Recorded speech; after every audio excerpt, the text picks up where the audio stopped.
Vivid verses. The thing about Damon's phone is that it's perpetually cracked, not shattered, just one long diagonal fracture running from the top, right corner toward the center, like a fault line waiting on an earthquake. He's had it that way for 8 months and refuses to fix it because he says the phone still works fine and he doesn't believe in symbolic repairs. I was sitting on his couch on a Thursday evening, waiting for him to come back from the kitchen with whatever he'd been rummaging for in his cabinets, when he set the phone down beside my knee without thinking about it. Screen up. He does that. Leaves his phone face up, unlocked, trusting, no second thought. It's one of the things I genuinely like about Damon. The man is unbothered at a cellular level. The screen lit up with a notification. I glanced at it out of pure reflex. The way you glance at a movement in your peripheral vision before your brain has decided whether to care. A tagged photo. The username was one I didn't recognize it with lovecassie_. I didn't pick the phone up. Not yet. I just looked at the preview thumbnail on the notification. It showed a photo of what appeared to be a restaurant table. Candlelight. 2 glasses of wine. A hand resting near a breadbasket. It was Cassie's hand. I know Cassie's hand. Damon came back in carrying a bag of pretzels and his own drink, dropped onto the cushion beside me, and I nodded at his phone. Someone tag you. He looked, frowned slightly. Oh, that. He said it with the casual dismissal of someone who already knew what it was, which meant he'd been tagged before. He unlocked the phone and opened the notification without any hesitation. That unbothered thing again, and I watched him navigate to the profile. What is this? I asked. Your girlfriend's Instagram, he said, and held the phone toward me with an expression I couldn't fully read. Not quite pity, not quite discomfort, something in between, mixed with the mild apology of someone handing over information they're not sure the other person has. I took the phone. The profile loaded with 57,000 followers. I sat with that number for a moment before I let my eyes move to anything else. 57,000. The population of a small city, all subscribed to a curated window into Cassie's life. Our life, apparently. Her bio read, lifestyle, love the real and the beautiful she/her. And below that, a link to a blog I'd never heard of. The grid was meticulous. Every photo color-graded within a millimeter of its life. Warm tones, soft shadows, that particular amber filter that makes everything look like a memory before it's finished happening. Food photos, coffee cups on windowsills, sunlit bed sheets, and threaded through all of it, like a recurring motif in a film I'd been cast in without being handed a script, were photographs of me, or rather, photographs of a character who looked like me, occupying spaces I recognized, filtered into someone else's narrative. I scrolled slowly. Damon had gone very quiet beside me. He was eating his pretzels with a precision that suggested he was trying very hard to seem as though he wasn't paying attention. There was a photo of my kitchen, the deep green tile backsplash that I'd picked out myself, with the caption, "Home is wherever he is, even when he drives me absolutely insane. Oh, grinning face with sweat, hashtag relationship goals, hashtag authentic living, hashtag real relationships." I read the comments. OMG, the green tile is so them. You deserve so much for dealing with everything you've talked about, Queen. The way she loves him, even through all of it, pleading face, pleading face, pleading face. What has he done this time, babe? LMAO. I kept scrolling. There was a photo of a coffee mug on what I was fairly certain was my side table. The round one by the reading chair, the one with the small scratch on the edge where I'd once slid a stapler too quickly. Caption, the quiet mornings I have to fight for herb appreciating the little things, because some days that's all you get. I stared at that one for a while. The quiet mornings she had to fight for. In an apartment where she was welcome at any hour, where I had never once told her she was interrupting anything, where she had a key and had used it freely for going on 3 years. There was a photo of the back patio at a restaurant we'd gone to for her birthday, taken from across the table, catching me mid-conversation, looking down at my menu, completely unaware. The caption, "The man who forgot our anniversary for the second time. Still here. Still choosing this. Love is a decision, not a feeling two hearts. We have never had an anniversary I forgot. We have never had an anniversary pass without acknowledgement." The first year, I made a reservation 3 weeks in advance at the place she'd mentioned offhandedly in February. I remembered the month, the conversation, the specific table she'd said she liked the look of in a photo she'd seen online. I don't forget things. It's not in my architecture, but 57,000 people believed I did. I read the comments under that one for longer than was probably good for me. Not because I was spiraling, I don't spiral, but because I was calculating. I was running the math on what this was and what it meant and what it required for me. She's so patient, I would have left him. The fact that she keeps choosing love over ego is inspiring. This is the content we need more of: real love, messy love. At with @lovecassie_, you always handle everything with so much grace. Grace, right? I handed the phone back to Damon. He took it without a word and set it face down on the cushion between us, which was its own kind of statement. "How long has that been going on?" I asked. "I don't know exactly," he said. "I've been tagged a couple times in the last few months. Saw it, figured you knew." "I didn't know." "Yeah." He paused.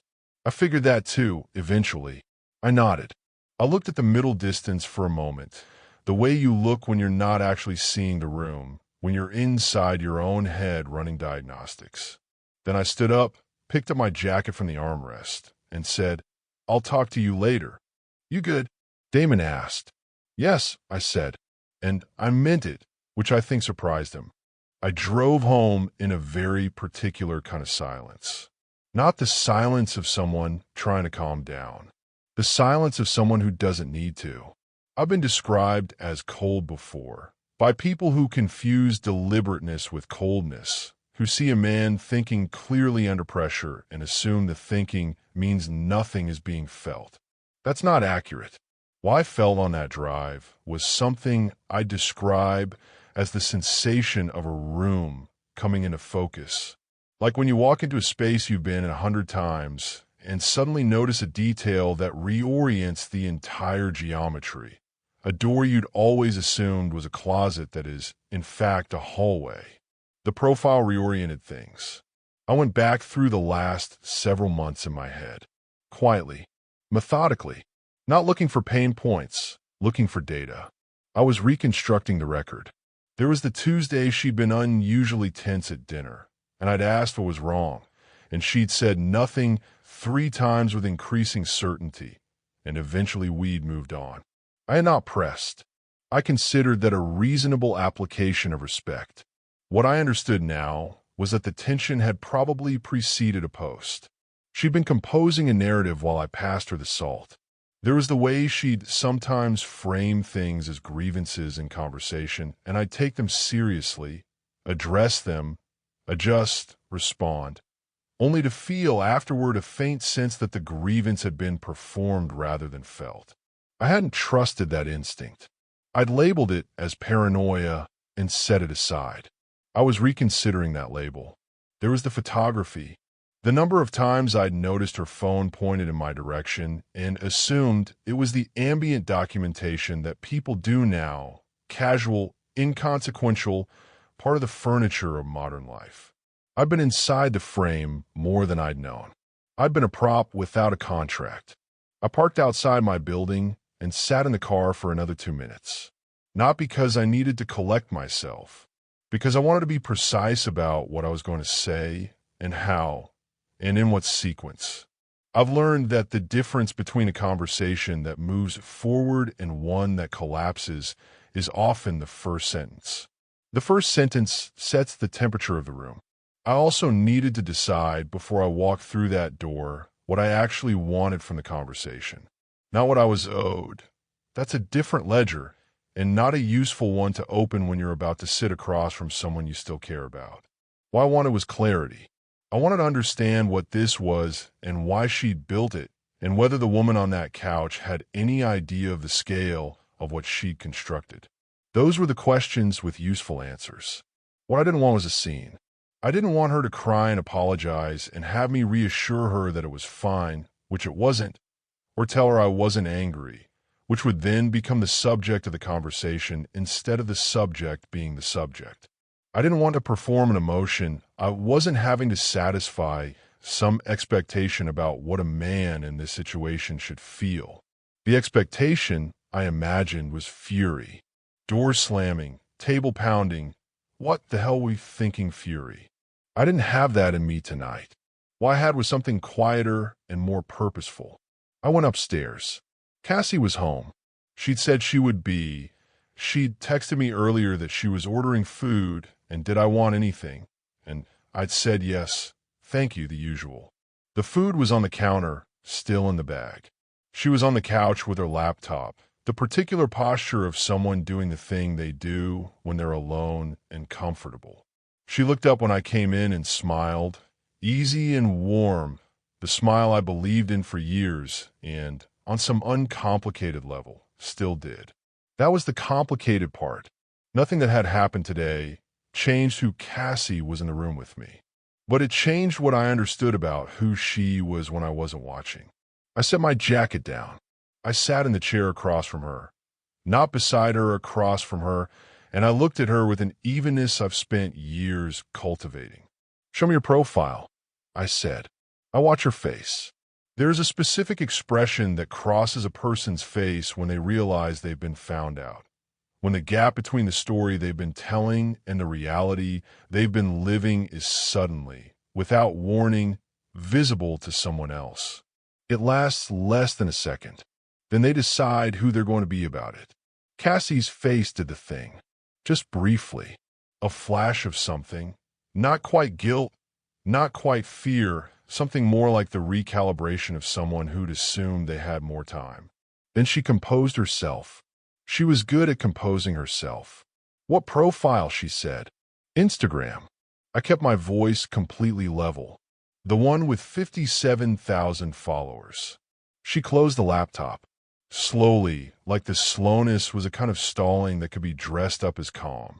She set it on the cushion beside her and looked at me with an expression I had to respect on a technical level. It was a very practiced version of openness. Guileless eyes. Relaxed shoulders. The body language of someone who has nothing to hide, performed by someone with something to hide. How did you find out about that? She asked. Notice what she didn't ask. She didn't ask what profile again. She didn't say, I don't know what you mean. She went straight to provenance. How did I find it? Which told me she'd thought about this scenario, the being found out scenario, and had a version of it mapped in her head. Damon's phone, I said. He got tagged. She absorbed that. I watched her run the math on it. How much Damon had seen, whether he'd said anything, whether she could work with this, or whether she needed to get ahead of it. Okay, she said. I was going to tell you about it. Were you? Yes. I was waiting for the right time. The right time. I let that sit in the air for a moment without touching it. I find that certain statements do more damage to themselves when you give them room than when you argue with them. She shifted slightly on the couch. It's just content, babe. It's not a big deal. A lot of people do this kind of thing. You posted a photo of my kitchen, I said. You captioned it with the suggestion that I drive you insane. She opened her mouth. You posted a photo of me. A photo I didn't know you were taking, with a caption saying I forgot our anniversary. That was, she started. Twice, I said. The caption said twice. She closed her mouth again. I wasn't angry.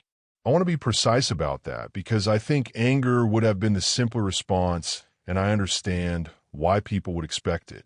What I felt was something more like the experience of holding something up to light and seeing, finally, the grain of it, the actual material it was made of. Show me the profile, I said again. She picked up her phone. She navigated to it with the muscle memory of someone who visits a place every day. She turned the screen toward me. I held out my hand. She hesitated for just a moment, that half second of a person deciding whether to surrender the thing they've been protecting, and then place the phone in my palm. I scrolled through it with her sitting across from me, which I understood was uncomfortable for her. That wasn't the purpose. Discomfort for its own sake has never interested me. But I needed to see it fully, and I needed her to be present while I did. The alternative was to look at it privately, let her narrate it to me later in whatever shape she chose to give it, and I wasn't willing to give her that architecture. There were 214 posts. I'm not going to describe all of them. What I'm going to say is that they told a story, a coherent, internally consistent, emotionally compelling story about a woman in a relationship with a man who required her patience on a recurring basis. The man loved her, the story said, but the man was flawed in specific, relatable ways. He was emotionally unavailable sometimes. He forgot things. He didn't always prioritize her the way she deserved. The comments rewarded this story with the specific currency of the internet: validation, solidarity, parasocial intimacy. Her followers felt that they knew her. They felt that they were supporting her through something. They showed up in her comments like a chorus, consistent and devoted, praising her grace and her patience and her ability to love imperfectly and keep showing up. I handed the phone back. Who writes the captions? I asked. She looked at me. I do. Where does the content come from? My life, she said, and then caught herself. Our life. I mean, which parts? She was quiet. I'm asking which parts of our life you're describing.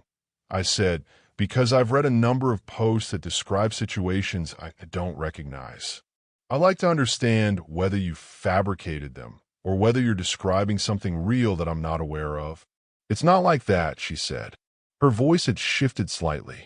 Not defensive, exactly. Something more like a person finding a foothold, looking for the angle that makes their version workable. A lot of it is just impressionistic. It's a feeling, not a literal event.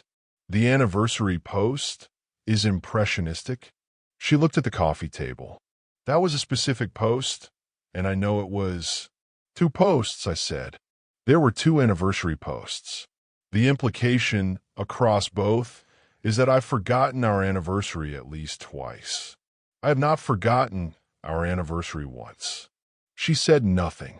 There are comments on those posts, I continued, from thousands of people who now believe something about me that isn't true, who are, in some cases, praising you for your patience in dealing with me. People don't know who you are, she said. I never use your name. You use my face, I said. You use my kitchen, my car, my back patio. You use every physical detail of my life except my name, and you've offered that absence as a privacy protection. She started to respond, and I held up one hand, not to silence her, just to indicate I wasn't finished.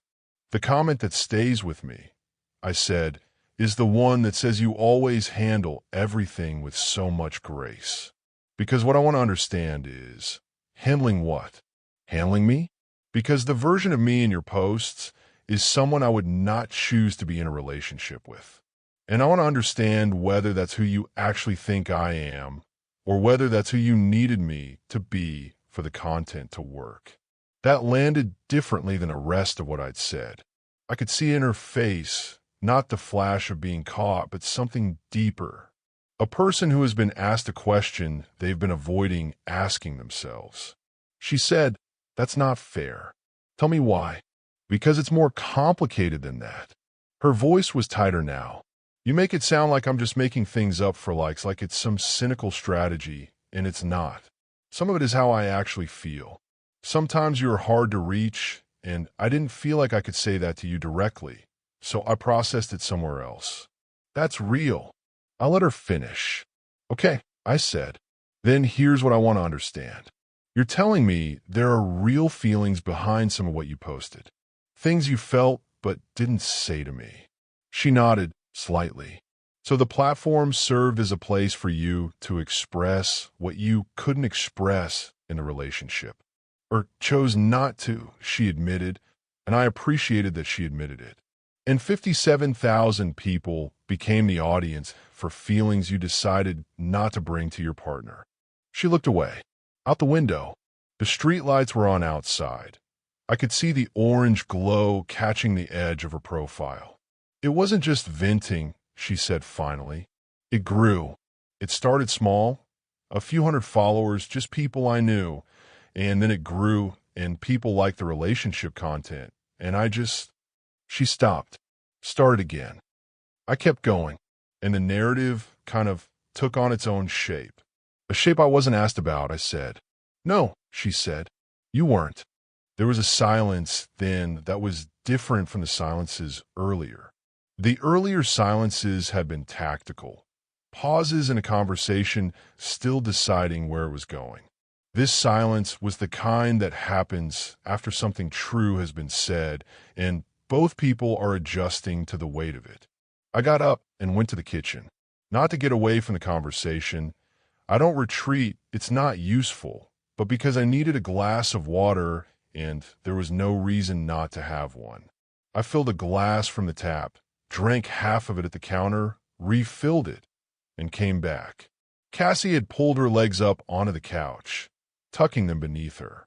She looked smaller than usual, not because she was shrinking from the conversation. I didn't think that was it. More like the posture of someone in the process of reconfiguring. I want to ask you something directly, I said, sitting back down. And I want an honest answer, not a managed one. She nodded. Did you ever intend to tell me this existed? She was quiet for a long time, longer than she needed to be if the answer were yes. I don't know, she said. What would have happened, I said, if I had found out on my own in a year? In 2 years? If someone else had recognized me from the photos and told me? Or if the account grew and you got offered something, a brand deal, a feature, something that would have required you to acknowledge it publicly? What then? She shook her head slightly. I hadn't thought that far. I know, I said. That's part of what concerns me. She looked at me. Her eyes were bright, the particular brightness of someone deciding whether or not to cry, which I recognized as a decision rather than an involuntary response. Some people cry when they're genuinely overwhelmed. Some people cry when crying is useful. I didn't know which this was, and I made a deliberate choice not to adjust my approach based on it. Not because I'm unsympathetic, because I've learned that adjusting course based on the possibility of tears rather than the content of the conversation tend to produce conversations that move sideways rather than forward. What do you want to do? She asked. Her voice was quieter now. That's not the first question, I said. What is? The first question, I said, is whether you understand what you did. Not whether you feel bad about it. Whether you understand it. She pulled a breath in through her nose. I created a version of you, of us, without your knowledge or consent. I let people believe things about you that weren't true. I used our life as material for an audience, and I kept it from you because she paused, because I knew you'd have a problem with it. Yes, I said. Go on. And I prioritized the account over telling you. She said it evenly. The steadiness was new. I noticed it. I told myself it didn't affect you because you didn't know about it. But that's not actually true. No, I said. It's not. She nodded once slowly. There are 57,000 people, I said, who have a relationship with a version of me, who have opinions about me, feelings about me, based on things I never did and things I never said. That's not a small thing. That's not a private thing between you and a journal. That's public, and it's permanent, and I don't own it. I know, she said. And the relationship in those posts, the dynamic, the implication that you're long-suffering and patient, and I am the difficulty, that's a story that lives in the world now. With my face on it. Her jaw tightened slightly. I'm not going to keep defending it. I'm not asking you to, I said. I'm asking you to understand the full dimension of it. Because I think you've been thinking of this as something small, a hobby, an outlet, and I want you to sit with what it actually is. She was looking at me very directly now. Something had shifted in her expression. The managed quality was gone. What was there instead was less comfortable, but more real.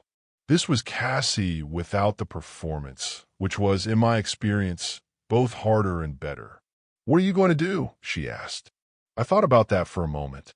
Not because I hadn't already thought about it on the drive home, in the parking lot, across the last hour of this conversation. I had thought about it. I had a clear picture of what I wanted and what I didn't want, and what was and wasn't available to me now. What I didn't want was to perform an emotion I wasn't having. I've seen men in this situation choose fury because fury felt proportionate, because the size of the violation seemed to demand the size of the response. I didn't feel fury. I felt something colder and more precise. I felt the particular clarity that comes when something you suspected but couldn't name has been confirmed. And I learned a long time ago that clarity is more useful than drama. "There are a few things I need from you," I said. "The first is that the account goes private tonight. Not deleted. I understand that may be a conversation, but private. Tonight." She said nothing to indicate she'd refuse that. "The second is that the post containing my image, my home, my belongings, the identifiable ones, come down. I'll look through them with you if you want, but they come down." She nodded, not eagerly, the nod of someone accepting terms they find painful rather than unreasonable. "The third thing," I said, "is harder." She waited. "The third thing is that I need to understand who you are when you think I'm not watching." I said it carefully because I wanted it to land accurately rather than dramatically. Not in some abstract, accusatory sense. I mean practically. I mean that the things you were expressing in those posts, the frustration, the feeling of not being heard, the sense that you couldn't come to me with certain things, those don't disappear because the account goes private. And I'm not interested in a version of this relationship where you're managing a public narrative instead of having actual conversations with me. There was a part of me, a very quiet, very honest part, that understood I had to hold two things at once right now. The first was that what she'd done was a genuine breach. It wasn't a small misunderstanding or a matter of degree. She had taken our life, reshaped it to serve a narrative, distributed that narrative to 57,000 strangers, and kept it from me not by accident, but by choice. The sustained, daily choice to log on and post and engage and grow an audience and never once say, "Hey, there's something I want to show you." That was deliberate. Each individual post was deliberate. The silence about it was deliberate. I wasn't going to sand the edges off that to make the conversation more comfortable. The second thing I had to hold was that people who do deliberate things always have reasons. Not always good reasons, not always reasons that excuse what they've done, but reasons that exist in the real world and came from somewhere. The Cassie on that couch was not a villain I'd been ambushed by. She was a person I knew well who had made a long series of bad decisions, and understanding why she'd made them was information I needed. Not to forgive her on the spot, but because I don't navigate anything without full information if I can help it. She looked at me very directly now. "You're not angry," she said. "No, that's almost worse," she said. And then, unexpectedly, she laughed. Not a happy laugh, but the kind of laugh that escapes because a feeling is too complicated to have any other exit. "I know that sounds insane, but she stopped. "You're so calm, and I don't know what to do with that right now." "I'm calm because I don't panic when things are difficult," I said. "That doesn't mean this isn't difficult." She looked at her phone, still on the couch beside her, and then back at me. "What if I said I was sorry? Are you?" She thought about it, actually thought about it, which I respected more than an immediate yes. "I'm sorry for what it did to how you're seen. I'm sorry I didn't tell you." And she paused. "I don't know if I'm sorry the account exists. Parts have helped me feel less alone. And I know that's the part you probably have the least patience for.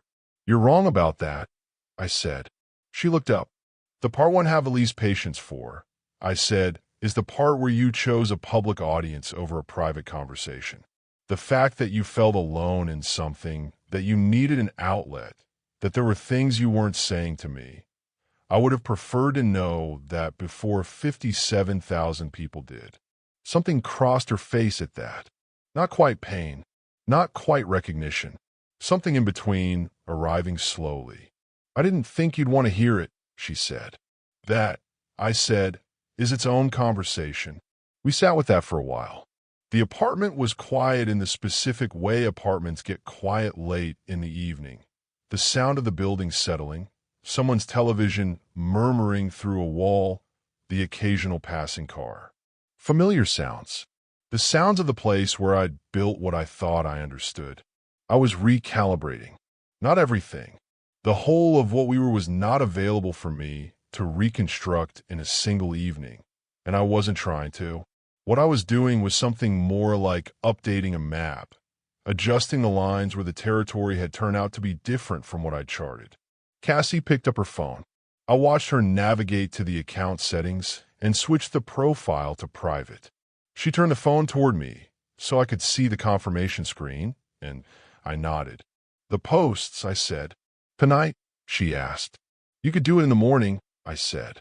The profile being private is enough for tonight. She set the phone face down on the coffee table. The gesture was deliberate, a putting away, a setting aside. I noticed it. I need to ask you something, she said, and her voice had a different quality now. Quieter, less strategic. Go ahead. Have I been lying to you? She said.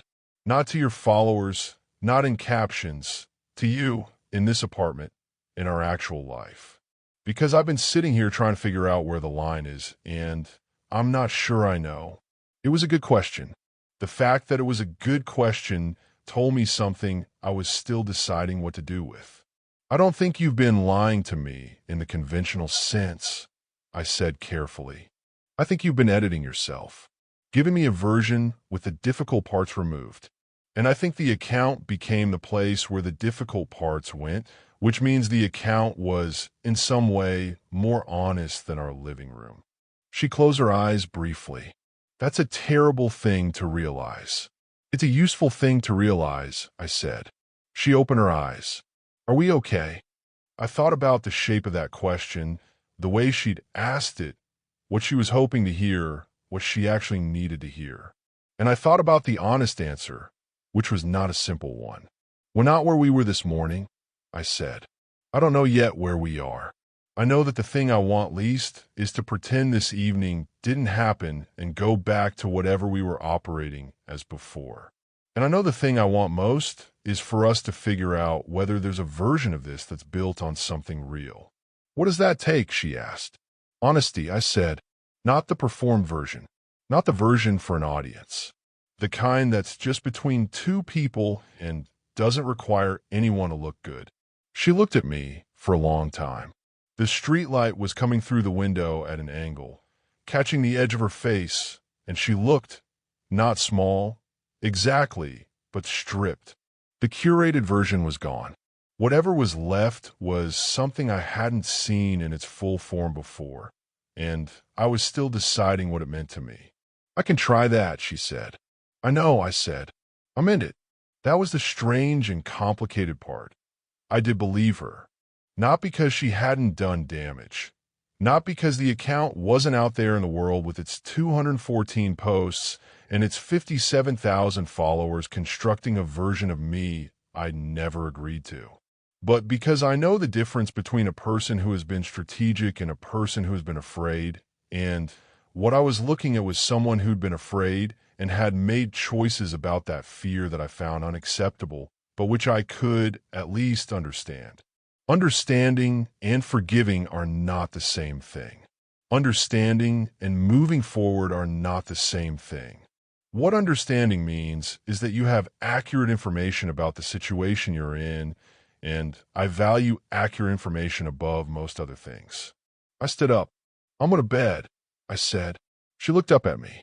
Okay, We'll talk more tomorrow, I said, after the posts come down. She nodded. She was still sitting on the couch when I walked toward the bedroom. I stopped in the doorway. Cassie, she looked at me. Next time you feel like you can't say something to me. I said, say it anyway. I'd rather have the difficult conversation than be a character in someone else's. I didn't wait for her to respond to that. I went inside, closed the door, and stood in the dark for a moment. Not frozen, not overwhelmed, just standing. Taking stock. I felt the way I usually feel after a situation that required precision. Wrung out in a particular low-key way, like a muscle that's been used correctly rather than strained. The 57,000 people would wake up tomorrow and find the account private. Some of them would notice. Some would comment, speculate, fill the silence with whatever story made the most sense to them. They'd build a relationship with a version of me that I had never authorized. That was still true. Whatever happened next between Cassie and me, that was still a thing that had happened in the world and couldn't be fully undone. But that was tomorrow's problem. I sat on the edge of the bed in the dark and let my eyes adjust to the room. I thought about Damon and his cracked phone screen, left unlocked and face up on a couch cushion, changing the entire geometry of the evening in a single notification. I'd call him tomorrow. Not to debrief. That's not what Damon and I do. Just to acknowledge the thing between us that didn't need to be spoken but did need to be acknowledged. I thought about the version of me living in 500 squares on a profile I hadn't known existed until 4 hours ago. The version who forgot anniversaries and was difficult to reach and required patience and grace. I knew who I was. That was the thing no algorithm could touch. I lay down. The ceiling was the same ceiling it had always been. I thought about what it cost a person to keep a secret that large, maintained at that consistency, for what appeared to be at least a year and a half based on the post timestamps. That kind of ongoing concealment requires daily recommitment. Every morning you choose not to mention it is a fresh choice. I wasn't sure whether that made it worse or just differently complicated, whether the sustained nature of it indicated something calculated or something that had simply become, over time, its own habit, a second life that had solidified so gradually she'd stopped noticing its weight. That was a thing I'd have to keep thinking about. Not tonight. Tonight I'd done what I came home to do. I closed my eyes and listened to the quiet apartment and the sounds of the street below and the far-off murmur of the world going on without consulting me, the way it always has. It was enough to know that I knew. It was more than enough. Thanks for listening.